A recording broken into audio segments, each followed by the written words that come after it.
नमस्कार मित्रांनो. आज आपण प्रॅक्टिकली एक एक्सरसाइज प्रोजेक्ट करणार आहोत, जिथे तुम्हाला एक्स्ट्रा ट्रान्सफॉर्म लोड हे जे ॲक्टिव्हिटीज आहे किंवा हे जे टास्क आहे, ते आपल्याला कसे प्रॅक्टिकली करता येईल ते बघणार आहोत. त्यात आपण OLED कनेक्शन, त्यानंतर load data from one table to another आणि implicit data conversion, explicit data conversion कसं करतात एक्सरसाइजमध्ये ते बघणार आहोत.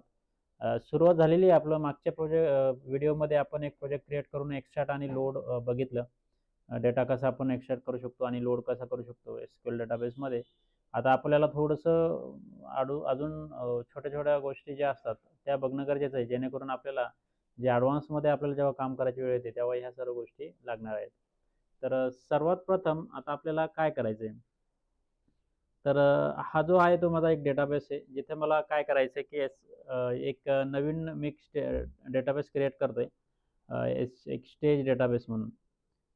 तर हा डेटाबेस क्रिएट करण्याचं कारण काय आहे, की मी तुम्हाला सांगितलं होतं जेव्हा की आपण ETLचे जे लेयर असतात, त्यात स्टेजिंग डेटाबेस असतो आणि एक नंतर कोर डेटाबेस असतो. स्टेजिंग डेटाबेसमध्ये आपण एक्स्ट्रॅक्ट करतो डेटा वेगवेगळ्या सोर्समधून आणि इथे त्या डेटाला व्यवस्थित करण्याचं काम आपण ह्या स्टेजिंगमध्ये करतो. आणि तर त्यासाठी मी आता हा स्टेज डेटाबेस सिलेक्ट करतोय. बाकीच्या गोष्टी इथं ओनर डिफॉल्ट ठेवलेला आहे मी आणि ओके करतोय. आता हे झाल्यानंतर आता हे एम्प्टी डेटाबेस क्रिएट झालेला. आता याच्यात टेबल्स वगैरे काही नसणार आहे सिस्टम टेबल सोडून. परंतु आता आपल्याला याच्यात काय करायचं आहे? तर याच्यात आपल्याला साधारणपणे हे जे आहे, ही एक SQL फाईल आहे. ती आपल्याला याच्यात घ्यायची आहे आणि इथे आपण काय करतोय, की काही टेबल्स आपण इथं क्रिएट करतोय आणि त्याच्यानंतर आपण याचा डेटा लोड करतो. जेणेकरून हा जो डेटा आहे, तो आपण तिकडे SSISमध्ये पॅकेजेस क्रिएट करताना आपण प्रॅक्टिकली यूज करणार आहेत. तर त्यासाठी एक ॲड्रेस टेबल आहे, जो मी इथे क्रिएट करतोय. आता सध्या याच्यात हा एक एम्प्टी डेटाबेस आहे एकदम. त्याच्यात क्रिएट करून घेतोय आणि त्याच्यानंतर हा क्रिएट झाल्यानंतर एक ॲड्रेस टेबल क्रिएट झाल्यानंतर याच्यात बाकीचा जो डेटा आहे तो मी इन्सर्ट करतोय. आता ही सर्व फाईल तुम्हाला व्हिडिओ डिस्क्रिप्शनमध्ये एक GitHubची लिंक आहे. त्यात तर तुम्हाला आहे. तर ही तुम्ही डाउनलोड करा आणि डाउनलोड केल्यानंतर तुम्ही तुमच्या ह्याच्यात तुमच्याकडे SQL सर्व्हर मॅनेजमेंट स्टुडिओ जे आहे, त्याच्यात ओपन करून तुम्ही हे सर्व रन करा. आणि अशा पद्धतीने मी आता एक कस्टमर ॲड्रेस टेबल क्रिएट केलं आहे आणि त्याच्यात काही डेटा इन्सर्ट केलेला आहे आणि त्यानंतर मग मी आता हा कस्टमर टेबल क्रिएट करून त्यात मी काही डेटा इन्सर्ट करतोय. जेणेकरून आपण हा जो काही डेटा आहे, तो आता इथून पुढे थोडेसे प्रॅक्टिकल अजून करणार आहोत आपण. त्याच्यात आपल्याला लागणार आहे. बरेचसे ऑपरेशन्स असतात. ते आपण करणार आहे. आता सध्या एवढं लक्ष देऊ नका, की याच्यात नेमकं मी काय करतोय एक्झॅक्टली, किती डेटा एवढा का घेतलाय. सध्या आपण फक्त 3-4 टेबल क्रिएट करण्याचं काम करतोय. आता दुसरा एक टेबल झालेला आहे. आता इथं दुसरा एक कस्टमर ॲड्रेस म्हणून टेबल क्रिएट करतोय आणि त्याच्यात आपण काही डेटा इन्सर्ट करतोय. तर ते पण रन करून घेतो मी.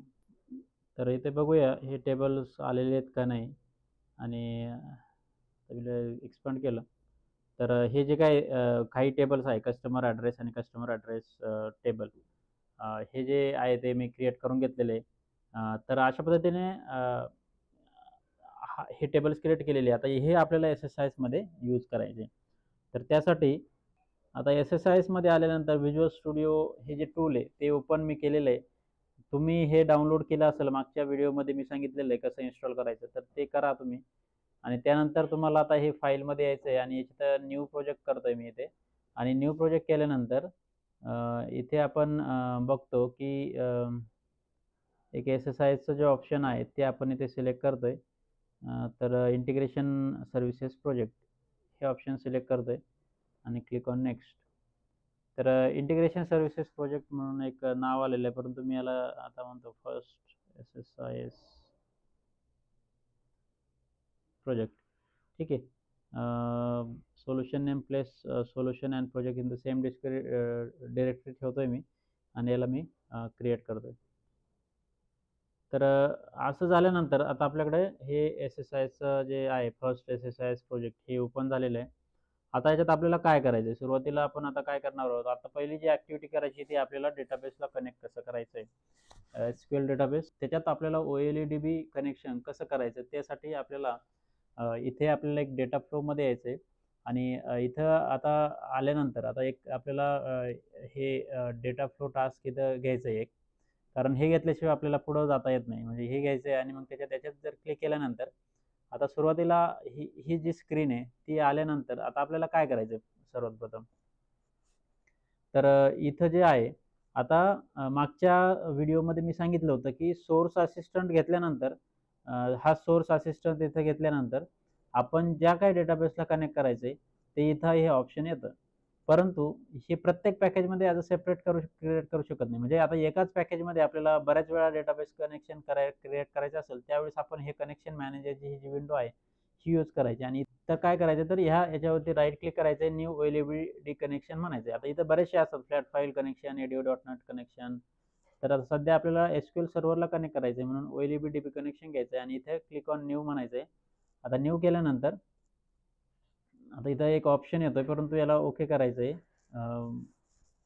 आपल्याला इथं प्रोव्हायडर हा आपल्याला सिलेक्ट करावा लागेल. प्रोव्हायडर आपल्याला हा Microsoft OLED driver for SQL server हा सिलेक्ट करायचा आहे आणि इथे सर्व्हर नेम आपल्याला द्यावं लागेल. आता हे सर्व्हर नेम कोणतं द्यायचं आहे तर हे जे आहे आपलं जे सर्व्हर नेम आहे हे द्यायचं आहे.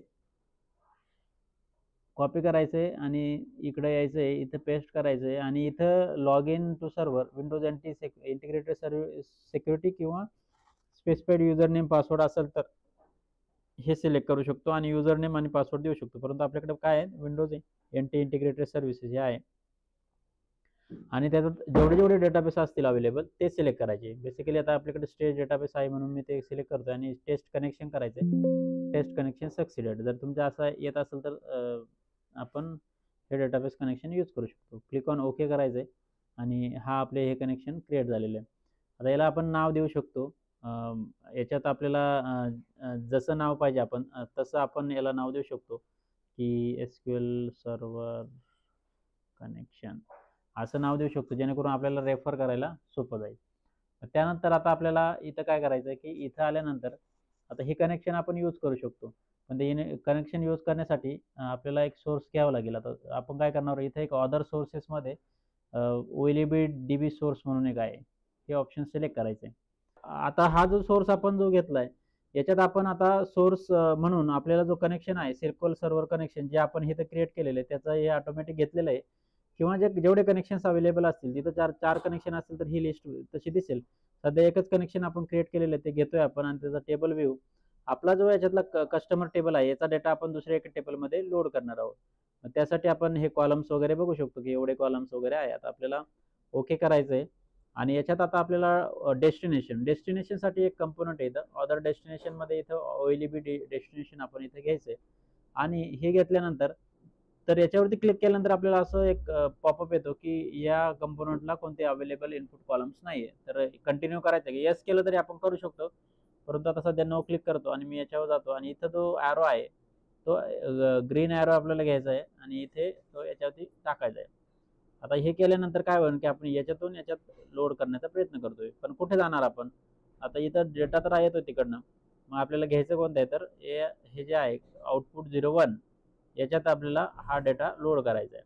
याच्यात बघायचं आहे कस्टमर ID म्हणजे हे ऑटोमॅटिक मॅपिंग करून घेतं हे जेवढं काय आहे ते आणि क्लिक ऑन ओके करायचं आहे. तर हा आउटपुट 01 जो आहे याच्यात आता सध्या आपल्याकडं डेटा नाही आहे, एम्प्टी आहे आणि हे एम्प्टी आहे त्याच्यामुळे आपला हा डेटा काय होतोय लोड व्हायला काही हरकत नाही. आता याच्यात जर आता आपण याला रन केलं एक्झिक्यूट करण्यासाठी तर आता इथं बघा हा सक्सेसफुल झालेला आहे आणि इथं पॅकेज एक्झिक्युटेड विथ सक्सेस असं आलेलं आहे. याच्यावर क्लिक केल्यानंतर आपण परत जाऊया. इथे आपण आता याच्यात बघूया किती आलेले 847 रो आणि म्हणजेच आपला जो टेबल आहे सिलेक्ट स्टार फ्रॉम कस्टमर हा जर बघितला याच्यात पण किती आहे 847 रोज आहेत आणि सेम मग ह्या आउटपुट कॉलममध्ये पण लोड झालेले आहेत. तर अशा पद्धतीने आपण एक सोर्स टेबलमधून डेस्टिनेशन टेबलमध्ये डेटा लोड केलेला आहे.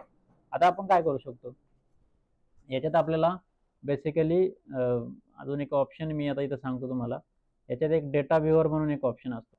तर आपल्याला काय करायचं याच्यावरती जर क्लिक केलं आपण ह्या लाईनवरती आणि राईट क्लिक केलं तर एनेबल डेटा व्ह्यूअर म्हणून असतो. आता एनेबल डेटा व्ह्यूअर म्हणजे काय होतं की आपण जो काही डेटा लोड करतो ह्या टेबलमधून दुसऱ्या टेबलमध्ये, तर आपल्याला एक स्क्रीन दिसते. ती कशी दिसते त्याच्या अगोदर मी तुम्हाला दाखवतो की याच्यातला जो डेटा आहे तुम्ही आता एकदा एम्प्टी करून घेतो, की कारण की आपल्याला परत हे पॅकेज रन करायचं आहे. Truncate table. आता याच्यात आपला हा डेटा आहे तो एम्प्टी झालेला आहे. इकडे आलो. आता इथं मी एनेबल डेटा व्ह्यूअर केलंय आणि आता एनेबल डेटा व्ह्यूअर केल्यानंतर काय होतं, तर स्टार्ट जर केलं तर आता तुम्ही बघायचं आहे की याच्यात आपल्याला ही एक नवीन स्क्रीन ओपन झालेली आहे. ही स्क्रीन काय करते, तर बेसिकली जे काही एज्युकेशन होतंय, आता हे 847 रोज आहे आणि हे 847 रोजमध्ये हे ऑप्शन आपल्याला दिसत आहेत की हा जो डेटा आहे तो काय नेमका डेटा आहे, कोणत्या स्वरूपाचा आहे. आता हे कधी गरजेचं असतं डेटा व्ह्यूअर, जेव्हा आपण खूप सारा डेटा आपण एका सोर्समधून दुसऱ्या सोर्समध्ये लोड करत असतो, त्यावेळेस आपल्याला इन बिटवीन व्हेरीफाय करायचा असतो डेटा, की डेटा बरोबर आलेला आहे का नाही, कुठं काही नल्स वगैरे आहे का, एम्प्टी वगैरे आहे का, काही जंक कॅरेक्टर वगैरे आहे का, ते व्हेरीफाय करण्यासाठी हा डेटा व्ह्यूअर उपयोगाचा आहे. आणि याच्यावरती हे जे ऑप्शन आहे, एक तर आपण कॉपी करू शकतो आणि दुसरीकडे पेस्ट करू शकतो जिथं आपण व्हेरीफाय करू शकतो डेटा. आणि इथे एक ऑप्शन आहे data in the next buffer is display. याच्यावर क्लिक केलं तर आता आपल्याकडे 2च कंपोनंट आहे, त्याच्यामुळे हा एक्झिक्यूट झालेला आहे. आणि याला मग आपण डिटॅच म्हणू शकतो, अटॅच म्हणू शकतो. डिटॅच म्हणजे काय आहे की याच्या पॅकेजच्या ह्या यालापासून डिटॅच केला जाईल, काढला जाईल. ठीक आहे. तर आता हे झालेलं आहे एक्झिक्यूट. आता हे एक्झिक्यूट झालेलं आहे, तर अशा पद्धतीने आपण हे डेटा व्ह्यूअरचा उपयोग करू शकतो. आणि जर याच्यात बघितलं तर आपला हा डेटा पूर्ण 847 रो आलेले आहे. तर हे झालं डेटा व्ह्यूअरच्या बद्दल. म्हणजे हा डेटा व्ह्यूअर आपण असं करू शकतो. आता अजून एक दुसरी कन्सेप्ट आहे implicit data conversion. Implicit data कन्व्हर्जनमध्ये आता आपण काय करणार आहे की एक टेबल आहे जो इथे तुम्ही बघू शकता की इथे जो आपला डेटा टेबल आहे आउटपुट 01 याचे कॉलम्स आहे. कस्टमर आयडी काय आहे, डेटा टाइप स्मॉल इंटिजर. आणि त्याच्यात आपण आता लोड केला आणि जो आपला कस्टमर टेबल आहे त्याचा पण डेटा टाइप काय आहे, स्मॉल इंटिजर. परंतु आता आपला जो दुसरा एक टेबल मी क्रिएट केलेला आहे इथं आउटपुट 02, याच्यात सर्व कॉलम सेम आहे, फक्त याचा डेटा टाइप काय आहे, कॅरेक्टर आहे. म्हणजे ह्या ज्या सोर्स टेबलचा जो डेटा टाइप कॉलमचा डेटा टाइप आहे स्मॉल इंटिजर आहे, तो हा आहे कॅरेक्टर ऑफ 5. कधी-कधी काय होतं ना, की सोर्स टेबलचा डेटा टाइप वेगळा असतो आणि डेस्टिनेशन टेबलचा डेटा टाइप वेगळा असतो. यासाठी एस-एस-आयएस एक इम्प्लिसिट कन्व्हर्जन करतं. इम्प्लिसिट कन्व्हर्जन म्हणजे काय होतं ना, की ऑटोमॅटिक कन्व्हर्जन करतं. म्हणजे हा जो काही डेटाबेस आहे, आता इथं मी काय करतो, याच्यात जर बघितलं तुम्ही, याच्या राईट क्लिक केलं आणि शो ॲडव्हान्स एडिटर जर म्हटलं आणि इथं इनपुट आउटपुट प्रॉपर्टीजमध्ये गेलं, तर इथं तुम्हाला बघायचं आहे कस्टमर आयडीचा डेटा टाइप काय आहे, 2 byte integer sign integer DTI2. ठीक आहे. आणि आउटपुट कॉलम जो आहे त्याचं पण सेमच आहे, DT 2 बाइट साइन इंटिजर. ठीक आहे. तर हे 2 असे ऑटोमॅटिक म्हणजे कन्व्हर्जन डेटा टाइप असतात. आता याच्यात काय होऊ शकतं की आपल्याला लेट्स से आता आपला हा डेस्टिनेशन आहे, याला मी एडिट करतो आणि ह्या आउटपुट 01 च्या ऐवजी मी काय करतोय, आउटपुट 02, कारण याच्यात जो आहे तो आपला काय आहे, डेटा टाइप वेगळा आहे, कॅरेक्टर डेटा टाइप आहे 5 लेनचा. याला काय करतो, याची मॅपिंग जी आहे ती सेम फक्त व्हेरीफाय करतो. आता याला जर मी एक्झिक्यूट केलं, आता इथे बघा डेटा व्ह्यूअर आणि एनेबल आहे म्हणून आपला हा डेटा दिसतोय आणि हे एक्झिक्यूट करून घ्यायचं आहे. याला परत हे सक्सेसफुल झालेलं आहे. आता आउटपुट 01 02 मध्ये आलो आपण.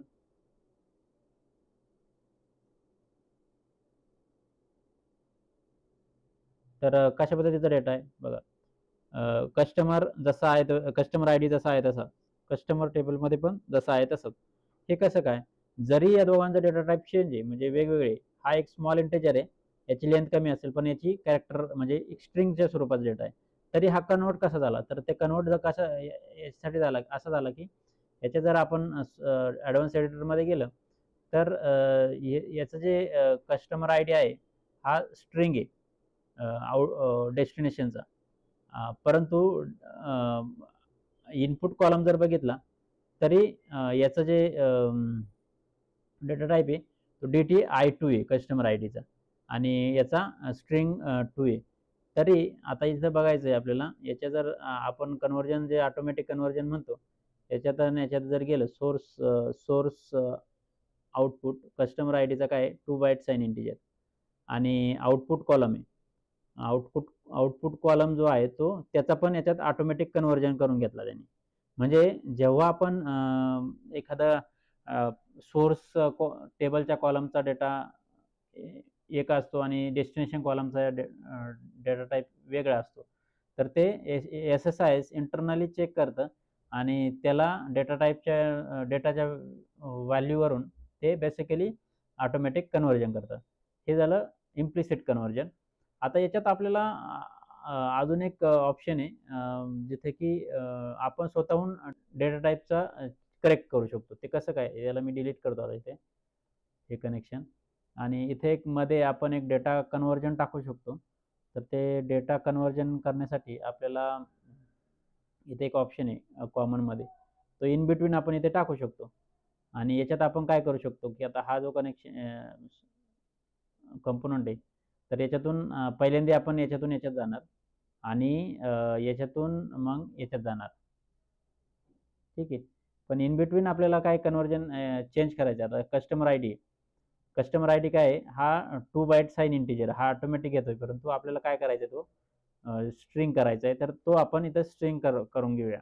परंतु याच्यात अजून दुसरे बरेचसे ऑप्शन आहेत. जसे जसे तुमची रिक्वायरमेंट असेल तुम्हाला त्यानुसार डेट, टाइम, करन्सी, परत फ्लोट, न्यूमेरिक असे करून घेऊ शकतात. आणि आपण इथं काय करणार आहे, स्ट्रिंग DTSTR याची जी लेंथ आहे, ही लेंथ किती आहे आपली, ह्या टेबलची ह्या ज्या कॉलमची लेंथ किती आहे, कॅरेक्टर 5, तीच आपण इथं 5 सेट करणार आहे. कारण कसं असतं ना की जेव्हा आपण कोणताही पॅकेज क्रिएट करतो त्यावेळेस डेटाबेसचं डेस्टिनेशनचे जे कॉलम असतात ना ते स्टँडर्ड असतात, बेसिकली डिझाईन केलेले असतात. इनपुट कॉलम जे असतात त्यांचे डेटा टाईप चुकीचे पण असू शकतात, कारण की ते रॉ स्वरूपाचा डेटा असतो तो पूर्ण. त्यामुळं आपल्याला ते जे डेस्टिनेशनला असतात ते आपण अशा पद्धतीने आपण हे डेटा कन्व्हर्जनने चेंज करू शकतो. आणि याला जर एक्झिक्यूट केलं मी तर आपला हा पॅकेज व्यवस्थित एक्झिक्यूट व्हायला पाहिजे. आता बघा तुम्ही इथं सर्व हे ग्रीन टिक आली म्हणजे आपलं हे एक्झिक्यूट झालेलं आहे. आता याच्यात बेसिकली मी जर रन केलं, आता इथं बेसिकली 2दा झाले, 2दा माझ्याकडे हा डेटा झाला. मी याला ट्रंकेट करतो आणि आपण परत हे ट्रंकेट टेबल, ठीक आहे. आता एकदा परत मी याला एक्झिक्यूट करतो जेणेकरून आपले जेवढे रोज आहेत ते व्यवस्थित एक्झिक्यूट होतील. याला रन करतोय मी आणि इथं आल्यानंतर आता सिलेक्ट स्टार फ्रॉम, ठीक आहे. 847 रोज आहे ते व्यवस्थित लोड झालेले. आता इथं कस्टमर आय डीचा जो डेटा टाईप होता तो आपल्याला काही प्रॉब्लेम नाही, डेटा व्यवस्थित लोड झालेला आहे.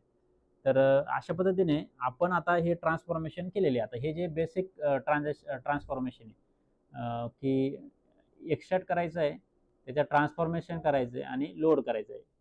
ETL असे 3 कंपोनंट आहे, ते आपण या पद्धतीने करू शकतो. आता याच्यात बरेचसे ऑप्शन्स आहे, डिराइव्ह कॉलम, कंडिशनल स्प्लिट वगैरे, हे आपण पुढच्या भागात घेणार आहोत. अजून जसं जसं आपण पुढे जाऊया तसे तसे हे ऑप्शन्स बघत जाऊया आणि त्यानुसार प्रॅक्टिकल करूया. मला आशा आहे तुम्हाला हे समजलं असेल.